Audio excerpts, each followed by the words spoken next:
A lot of people never start a business because they think they're waiting for a lightning strike. They stay on the sidelines, hoping for a singular, world-changing moment of inspiration that will suddenly make everything clear. This chart shows how that mentality is a trap. Blockbuster focused on physical expansion and late fees. Netflix didn't invent movies. They identified that late fees were a massive point of friction, building a way to watch from home. We see this everywhere. Ride-sharing apps didn't invent the car. They solved the misery of standing in the rain trying to hail a taxi. Digital contact sharing didn't invent networking. It just removed the annoyance of a lost business card. Every successful business begins the same way. It isn't a stroke of genius.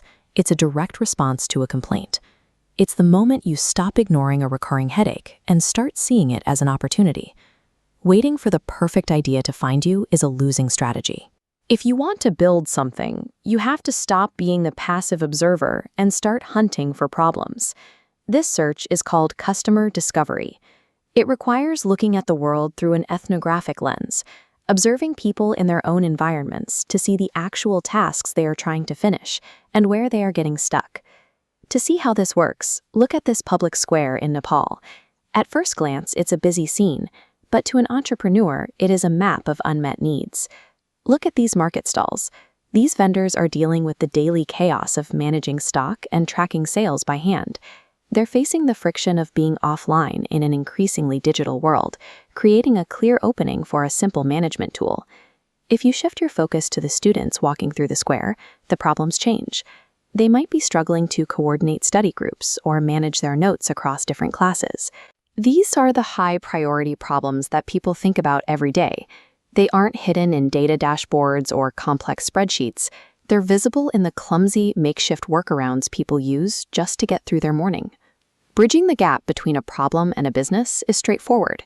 You identify a specific point of friction and then design a targeted way to remove it. For example, if you notice a restaurant owner spending an hour every day answering the same 3 questions about their menu, the solution isn't a complex AI overhaul. It's a simple automated response system for those 3 specific questions. Today, many people assume AI can handle this research, but algorithms have a physical limit. They can synthesize text, but they cannot step into a crowded market and observe how people actually behave. True research is about noticing the nonverbal cues, the emotions, the size of frustration, and the expressions that don't exist in a database.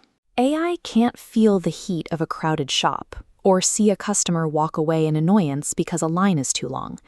That physical presence and the ability to empathize with a person's frustration are the only things an entrepreneur has that cannot be automated.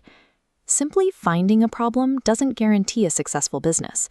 This Swartz Center slide makes it clear. Your idea is just a hypothesis. The biggest mistake is building before confirming demand. This analysis shows 42% of startups fail by building something with no market need.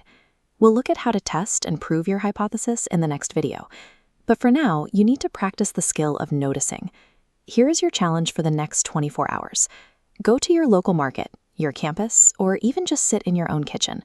Write down 10 distinct problems you see. Don't worry about how to solve them or how to make money yet. Every major company started with a founder who stopped accepting things as they were and asked, "Does it have to be this hard?" Go find your 10 problems.